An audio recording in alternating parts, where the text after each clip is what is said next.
If they are motivated to want to learn as opposed to being told they need to learn, maybe at the end of the day, this could be better.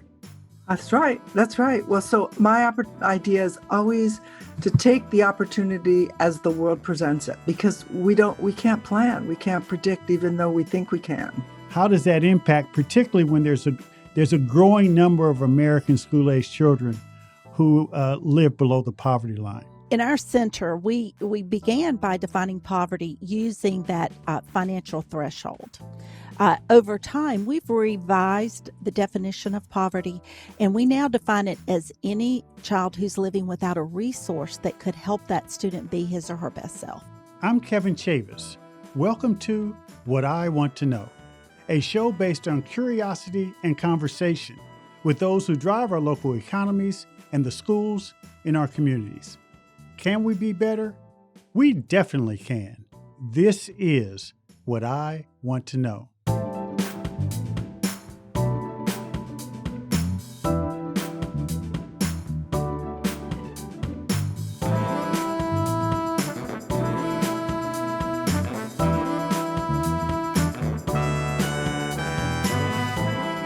I don't know about you, but I often wonder about the structures that we hope are on autopilot, like the well-being of our students and the systems in place to support their expected challenges. I know what happens when we assume, so I thought I'd dig a bit deeper and explore the student life cycle that extends beyond the school day. I want to know more about issues of equity and access. I want to understand what we should be doing to support young people's dreams and delve into the lives of our most vulnerable student populations. Those populations who need all of us to believe in their struggle and innate abilities to thrive. So I've extended the microphone across the country to bring you and I closer to an answer that better prepares us for today and tomorrow. I had the pleasure of discussing these issues with the famed author and godmother of Silicon Valley, Esther Wojcicki, and Dr. Tammy Pawloski, who has crisscrossed this nation to support children of poverty. I have such a deep respect for teachers, all of America's teachers, those that toil every day, form the relationships, inspire often the uninspired, and particularly those who are able to help engage children with their own social, emotional challenges. Well, today I'm privileged to be joined by one of America's leading educators. Esther Wojcicki is with us. She's a journalist, mother, former California Teacher of the Year.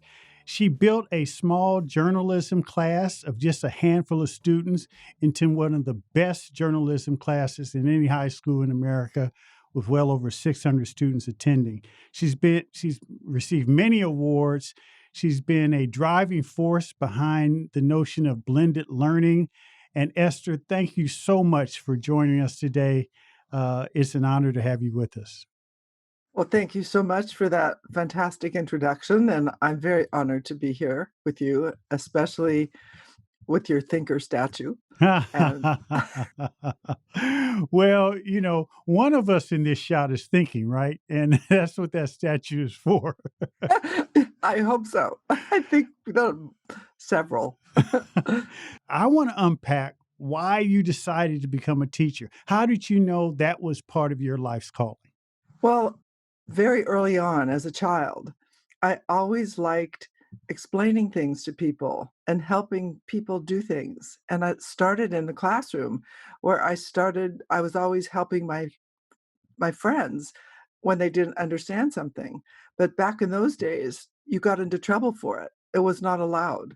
So I still loved doing it. And when I got to be older being 15, I went to work at a local parochial school, and I loved working with those kids. And what I was the playground, quote, supervisor, and I was there to help the kids learn to play different sports. And it got to be so popular, the school wondered what was I doing? And all I was doing is I was just having a really good time with all the kids. It was fantastic. So I realized at that point that I seemed to have some kind of a inkling, a gift for working with kids. So that was the beginning, but I went to the University of California at Berkeley where I majored in journalism. I have a graduate degree in journalism, and I always wanted to also be a journalist. And the reason I wanted to do that is I wanted to be able to tell the stories of people that didn't have a voice. Yeah. I wanted to protect everybody and their rights. And this was in the 1960s and 70s, and for those of you that don't know, back in those days, women were not allowed to really be journalists. You were allowed to write for what was called the women's section of the paper, and if you didn't wanna write for the women's section of the paper, well, then there was no job for you, and I just wasn't that interested in it. I wanted to write news, I wanted to write opinion, I wanted to write features, and, I found a newspaper where I could do that, actually. It was called the Berkeley Daily Gazette. It was back in the day when it still existed, and but I just wrote a little bit, and it was a smaller paper. I think the reason that I was given this opportunity was because they didn't have a lot of other people. Then after my children were born, I decided it was just too much of a struggle to be a journalist. Hey, why not teach journalism? That was my idea. Yeah. If I can't be a journalist myself, I can teach journalism, and hopefully these kids can go out in the world and do a really good job as journalists. Well, it sounds like that even early on, though, I mean, look, you and I both um, grew up in a time where, uh, you know, certain people didn't have certain advantages, obviously. But it sounds like that you were the type that said, all right, I'm not going to let that stop me. I'm going to figure out a way to do what I feel I want to do or what I'm called to do. And what do you think propelled that drive, that desire? Even when you said, okay, I have kids, I can't be a full-time journalist, but this journalism industry needs more people uh, that understand how to maneuver around it the right way. So as I go to teach, I'm going to create a journalism program. What led you to that, having that level of drive to keep pushing, even though there were obstacles in the way? I grew up in a household, my parents were immigrants. We didn't have a lot of money, and there was a tragedy that happened when I was 10 years old. My youngest brother passed away because of not having the right medical information and being denied entrance to a hospital because we didn't have any money. And what it told me as a 10-year-old was that if I wanted to succeed and also to protect myself, I had to be educated. I had to know about things. I couldn't rely on other people to help me because, as it was with my brother, there wasn't anybody there to help. And so I needed to do that. I needed to protect myself. I needed to protect my friends. So this drive to succeed and this drive for education just became, embedded. It was an innate passion. And I realized that I was able to lift myself out of poverty by getting an education, and so when I finally graduated, I thought, "One of the things I wanna do is help other people." I wanna show them how important it is, and it's not just a lot of education, you don't need a PhD, but you need to be able to think. Yeah. That's the most important thing, and that's why I like your thinker statue because it's really important for people to have critical thinking skills. Yes. And what I was doing and what I am doing in journalism program, teaching critical thinking. I teach how to take information from multiple sources, filter it yourself, and figure out what's the most important thing for you to feature in Yeah. that story. How to write the lead, how to gather information, how to decide whether this source is a good source or that source is a better source. What is the most effective way? And so when I was teaching this to kids, I'm teaching them how to think. And then my philosophy was always if you do it wrong the first time, you write that story wrong the first time, no problem. Just do it again, just Yeah. revise. And so in my classes, no one got a B, no one got a C, D, F. It didn't exist because all you had to ever do was revise. And they all learned to revise and to accept the fact that no one's perfect. No one. And even though I wrote as a journalist and worked as a journalist, I would say to them, I revise too, all the time. So it's not that you're not good at it, it's just that you have to practice, you have to revise in order to do it. the right way. Yeah, and this thing of critical thinking, look, I don't want to sound like, back in our day it was better because da da da da da. But I will tell you that part of me feels like, Esther, that this idea of critical and analytical thinking is scarily becoming a lost art. That we have a lot of people are more reflexive as opposed to reflective. That you know, folks won't stop and think. Uh, you talk about the need to relax. I do. I'll talk about that later so everybody can listen. Yes. But you see what I mean? This idea of critical thinking. How can we make sure our kids get that, even with all these, you know, instant sort of technological social media images that require immediate attention? And people say, "What do you feel about this?" "Well, I don't like it." "Well, you don't know anything about it because you haven't even looked into it." How do we get to that? Well, so one thing I'm trying to get the education system to change is the amount of memorization that's required for kids. Because we give kids tests every year, and if they don't do well, then the teacher gets blamed and the parents get upset and everybody gets worried. In fact, everything that the kids are missing in this pandemic situation, the majority of it is memorization. So if we could teach the kids to pursue things that they're interested in now and try to understand them and use the computer and technology as a way to get information to help them do whatever it is they want to do, they will learn a lot more about critical thinking and doing that and following that process than they will about memorizing dates or information. And so that's one of the things that I've been trying to help parents do, and to realize how important it is to have project-based learning Yes. and give kids projects. And there's a school in San Francisco, a new charter school. Well, maybe it's not new, but it's emerging. And it's the San Francisco charter school, and that's the philosophy that they're using. And I think that more and more schools are doing that. There's a school in San Diego, High Tech High Oh, in yes, San I know High Diego, Tech High. Yeah. and fantastic place and fantastic school. And they do project-based learning where the kids are involved in every step of the way. They take kids from very low income areas who have practically no hope of ever going to college, and their graduation rate is 99%. Yeah. And the majority of those kids complete the 4-year college. So, what are they doing that other schools aren't doing? Well, they're giving kids an opportunity to work independently on projects that they care about. And that is one of the things that I did in class. The project they were doing in my class was a newspaper that expanded to many magazines and podcasts and video and audio and, you know, website development, all that stuff.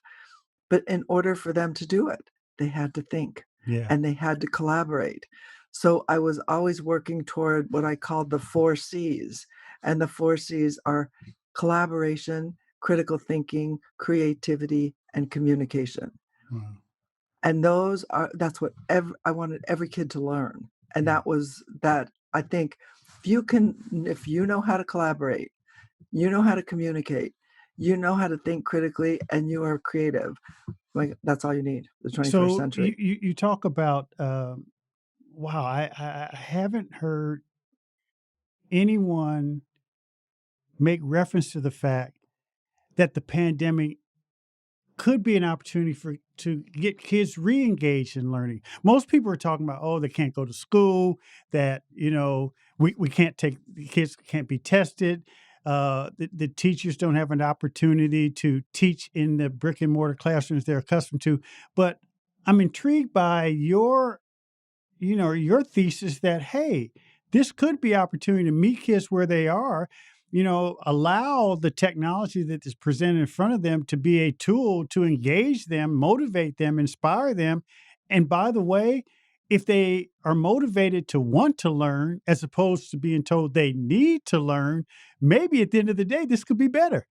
That's right, that's right. Well, so my idea is always to take the opportunity as the world presents it, because we can't plan, we can't predict, even though we think we can. And if we could all predict and plan, we probably wouldn't have climate problems that we do today. And so we have to take advantage of the situation. Actually within the last 8 months, starting in June, I started a company with former students of mine. One of them they're in their 30s. And the purpose of that is to give kids an opportunity to learn things they care about now. And it's called track.app, TRAC.app. And it's the creators, the content creators are all teenagers. And the target users are all kids 8 to 13. Wow. And the goal is, okay, your kid is really upset being on Zoom all day. Yeah, well, I don't blame them. Here's an opportunity for them to do something they may want to do. These are subjects you don't learn in school. These are things that you always wanted to learn, but somehow never got the opportunity to learn. And so let's try to make this time when we're all stuck at home productive. Yeah. Why not do something productive instead of pining away for the way it used to be? And are we ever going to go back to the way it used to be? Well, it doesn't seem like it's going to happen even in September with all these new variants that are out there. So we need to learn how to cope in the situation that we're living in today. You talk about memorization. I've shared it a lot. I know you understand it intuitively. This idea of lecture, stand, deliver, memorize, regurgitate it back, that's so old that it is non-productive. It doesn't work. You know what? It just doesn't work. All the research shows it doesn't work. So the question is, why did we do it? Well, if you just think about prior to this digital age that we have, how did you transmit information?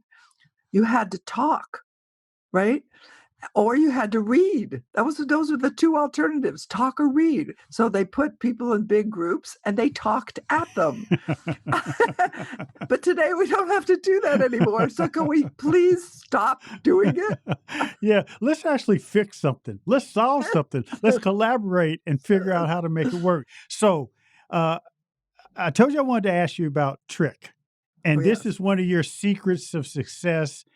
Talk about it, because it doesn't just apply to the student in the classroom.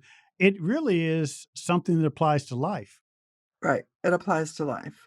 So I developed this acronym because people were asking me, what did you do in your classroom? Why do all the kids in the school want to take your class? And I was like, well, it's not because I'm giving out pizza on Friday. And so it's because what I'm giving out, it's kind of interesting. I'm giving out trust and respect. I trust them. I respect them. I give them a lot of independence to think and do things together. I collaborate with them. I don't just dictate and say, these are the way we're doing it, and I'm in charge and you just have to listen. That doesn't exist. I don't do that. And I always treat them with kindness. So this is what TRIC stands for: trust, respect, independence, collaboration, and kindness. And as I said, it's not just for students in the classroom. There are some of the so-called great world leaders, great corporate leaders who could apply TRIC, wouldn't you say? Yes, well, actually, it's really important. Yes, I'm doing TRIC for corporations now, and to try to help people understand how important it is for people that are employed to feel trusted and respected. No one wants to spend their life doing things just like we're robot. We're all human beings. We all have feelings. And so I'm doing TRIC, as I said, TRIC for corporations. And I actually have a website, thetrickmethod.com. And so I have multiple websites trying to work with corporations. And I think hopefully that's going to help. I also think this TRIC belongs in personal relationships. So important. The initial attraction, you walk by and it's like, not bad. and, okay. So that's the initial attraction. But then you have to trust and respect that person, and they have to feel valued. and that you have to give them independence. Don't force them to do something in tandem all the time. Yeah. And then collaborate with them on making decisions about what you're going to do, and always treat them with kindness. That's what we need more in the world today than ever before.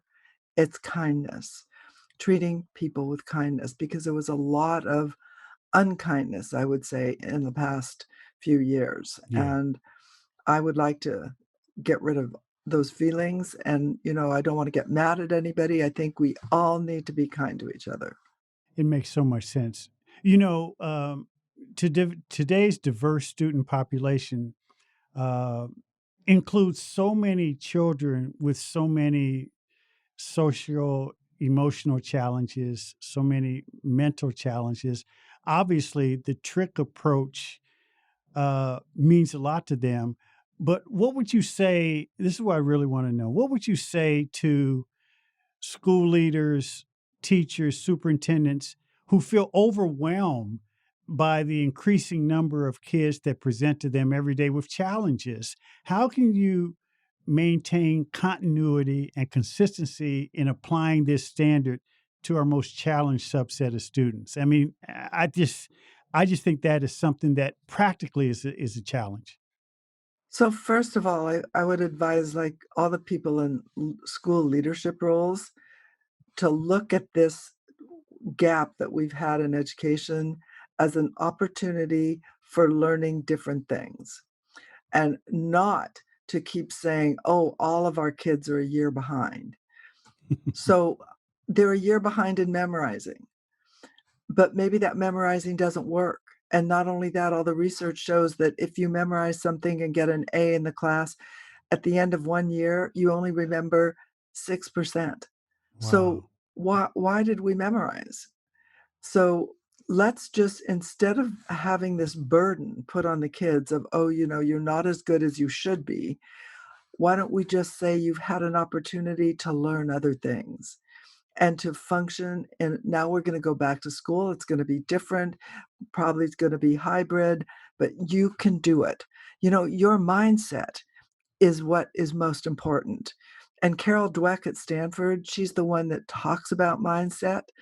And she basically says it's your mindset that helps you succeed, or it leads to failure. Yeah. So it is your mindset. And so that's what we want to give all our kids, this sense of you can do it.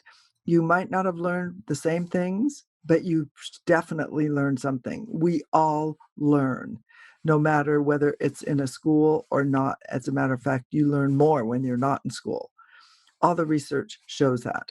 So now, getting back to superintendents and principals and people like that, my theory is that 20% of the school program, of the school day or the school week or school year, should be devoted to project-based learning, should be devoted to kids directing their own learning. And I call it the 20% time. 20% of the time, kids should be able to work with their friends if they want to learn how to game more effectively, if they want to build games, or if they want to build a computer. One of my grandchildren was so addicted to computers, I said, well, it was his parents also that said, well, if you really love computer games that much, you should build a really good gaming computer. And he's like, oh, wow, that's a great idea.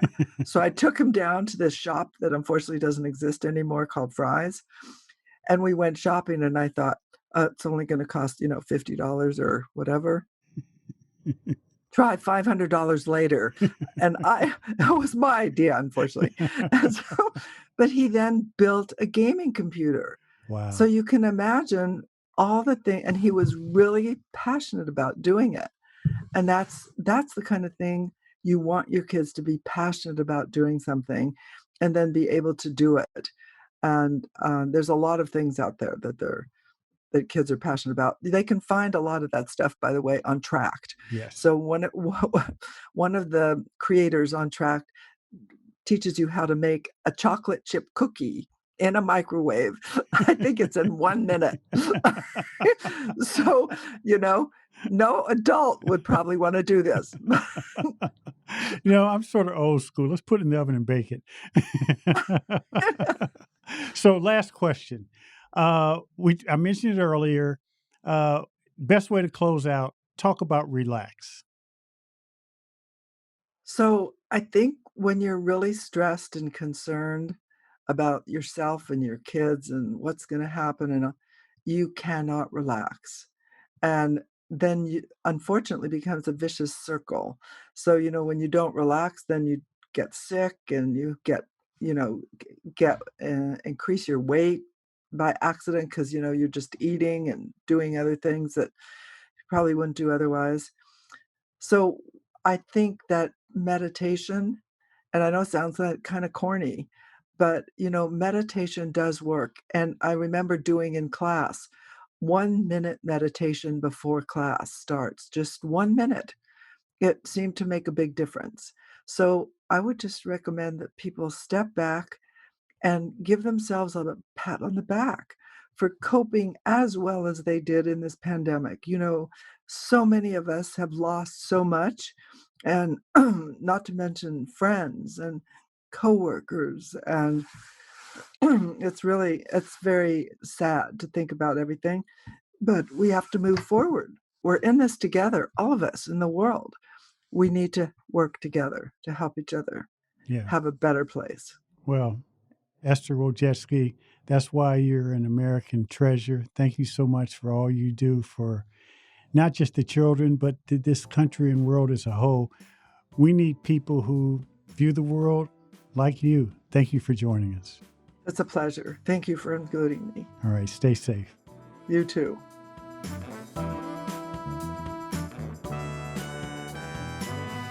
I'm so pleased to have this next guest on this show, Dr. Tammy Pawloski. I met her several years ago at a conference in Hilton Head, South Carolina, and hearing Dr. Pawloski or Tammy speak, it changed my perspective on what we need to do to prepare our kids for the future. And I'm not just talking about academics. I'm talking about how are we going to deal with and accommodate the mental health challenges of children, particularly children who come from impoverished homes, and come from poverty. Tammy helped me understand that with her work, and I'm so pleased to have her. By way of background, she is a South Carolina native. She knows firsthand what poverty is like. She grew up in areas that were impoverished throughout the state. Her father was a high school principal, and that's how she got to know the state and got to know some of the students that he worked with. Tammy, as part of her journey, became a big fan of and developed a passion for creative writing. She worked with kindergartners, became a kindergartner teacher, and then she realized that this issue of poverty in and around our communities and how much it impacts students was really part of her life's work. Right now, she is the director of the Center of Excellence to prepare teachers of children of poverty at the Francis Marion University. Dr. Pawloski, Tammy, it's so good to have you with us. Thank you for joining. Thank you so much. Thank you for having me. So, one of the reasons why this issue of the mental health of our children, the impact of poverty on education is so important is the numbers are staggering. So before we go too far into the solutions, what is the current mental health of our children in our schools? To be honest, I don't think we really know. I think we have some ideas. I think we have some educated guesses. But I don't think we know, and I don't think we'll know for a long time what the real impact of this environment, this national health crisis has been on our students. We know that before the pandemic, we had increases in teen depression, teen suicide, and not just teens, even younger students. We knew that the impacts of technology had created increased levels of stress and a sense of fitting into society, less social interaction. So if we had that before the pandemic, then I think it's certainly wise for us to anticipate that those impacts will certainly be exacerbated as a result of the health crisis that we face. I've talked to a lot of people about that, a lot of folks in the schools that I work with. And some people will say that it's the advent or the advances in technology, young people being introduced to computer screens at an earlier age. We're always on. People don't, allow their brains time to rest. I mean, are you able to suggest why there's such a stark increase in the things you alluded to, teen depression, suicide, more and more of our children on anxiety medication? I mean, what are some of the causes? Well, I think that as much as we appreciate technology and as much as we have relied on it during the pandemic, we also need to think a lot about its impacts on the brain and literally on the wiring of the brain. And we have the technology now that allows us to actually look inside brains and to see where brains are firing, where those electrical impulses are moving throughout the brain. And so we're able to track a lot of the changes to the brain that are occurring in our students. When I think about technology and I think about the impacts, first of all, there's early exposure. We know that young brains are not prepared for just the way that technology is presented. One of the things that I share frequently is a chart that was actually developed by occupational therapist, physical therapist, psychologist, and psychiatrist on the appropriate amount of technology use by age. Oh, wow. And when I share that in an event, the response from the crowd is audible. Shock. For example, birth to two is zero exposure to any screens whatsoever, with one caveat, and that is it's okay to Skype with grandma. That's okay, or to FaceTime with grandma, but otherwise, no exposure. And if you think about who these people are who have developed this, again, occupational therapists, physical therapists, psychologists, psychiatrists, those are the people who are dealing with the children that come to them later, and they attribute the problems that they're facing with that early exposure. So just the sheer number of hours, but what also uh, uh, is combined with this is if you're utilizing technology, then you're not engaged in social interactions. You're not developing relationships. You're not developing language skills. You're not developing uh, the ability to follow one's face and to look at the facial expressions and the affect of the person with whom you're engaging so that you can see how your words are being received by them. So there are just so many social impacts, but also the language impact. We look at particularly in my work, which is with under-resourced children. If we look at the Hart and Risley study, for example, they identified that low-income children heard about 30 million fewer words by age 3 than did their more affluent peers. 30 million words. Well, if you look at the raw data on that, that translates to about 50 point a 50-point shift in IQ scores. So we grow our brain through social interaction and that serve and return of language, and that's not going to happen when we give them access to an iPad or a video game or something. So that's the early influence. So let me go back to the chart because I have Okay. a 4-year-old granddaughter, and you said 0 to 2, no interaction. Now, my daughter-in-law, my son, I mean, they're amazing parents. But I can honestly say that my 4-year-old granddaughter knows how to operate and navigate around an iPad probably as well or better than me.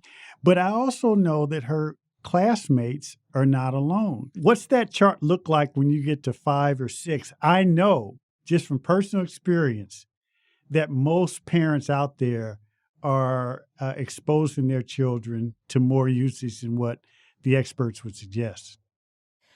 Well, birth to 2, 0, then 2 to 5 is about 30 minutes to an hour. I mean, I say one of the things I say when I talk about this is, well, you got to take a bath. So that's when you, you put them in front of it when you bathe. But if you look deeply at this chart, and again, this is developed by folks who are working with children who come in with issues that need to be addressed or remediated or accelerated, whatever. But if you look at it, no child under the age of 12 should have ever held a handheld device, if you look at the chart. Now, Wow. think about that one. So, to level set, we know that the rewiring is different starting really as toddlers because of the overusage or the overexposure to some of the technology devices. But then, if you layer on top of that the thing that has led to your great work, the trauma associated with poverty, how does that impact when you think of all these other things that are out there?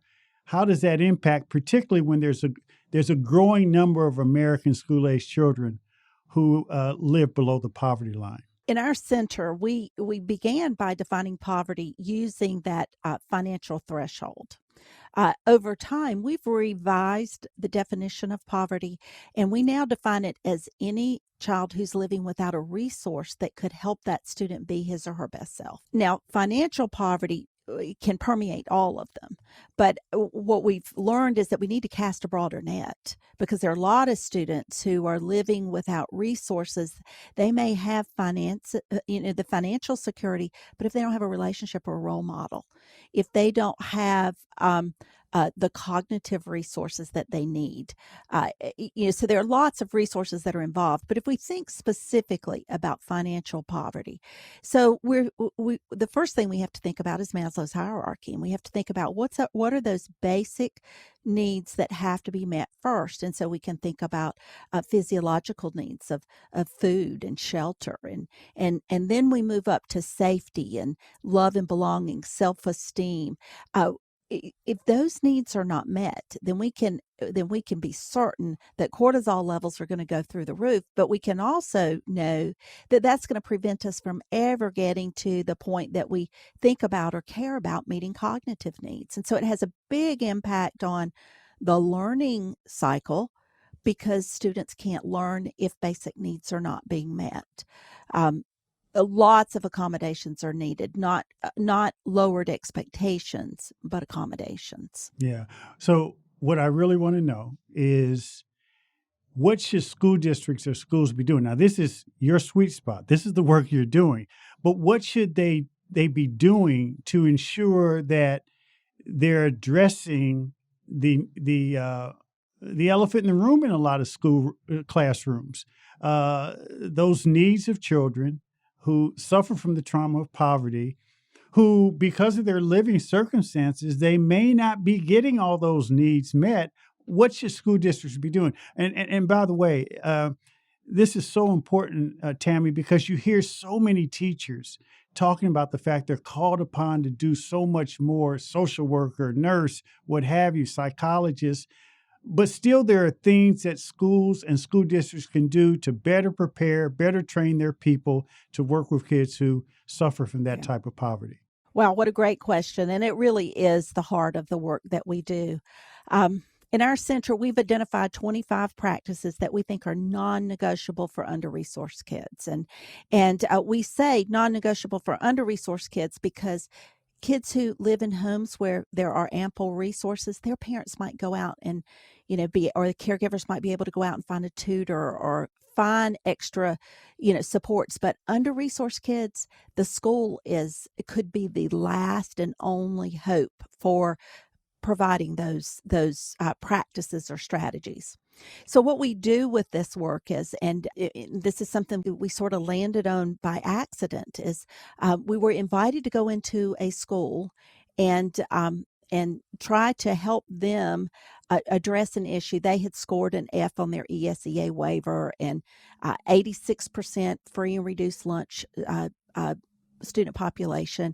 And when they did their gap analysis, they found that the difference between their higher performing and lower performing students, it wasn't race, it wasn't gender, it was socioeconomic status. Yeah. And so what I love about that is that is the hope that says we're not assigning a deficit approach to any group.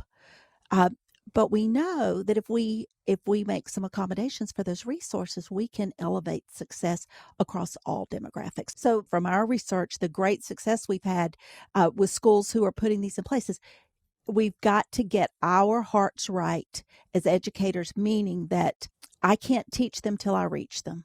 Yeah. I mean, you're so right. And by the way, they have this process now where all schools can be quote unquote trauma informed schools. Yes. That go through the training, even how you engage kids who suffer from poverty. Like, in a brick and mortar classroom, if a kid has been suffering from abuse at home, you can't raise your voice or yell at them.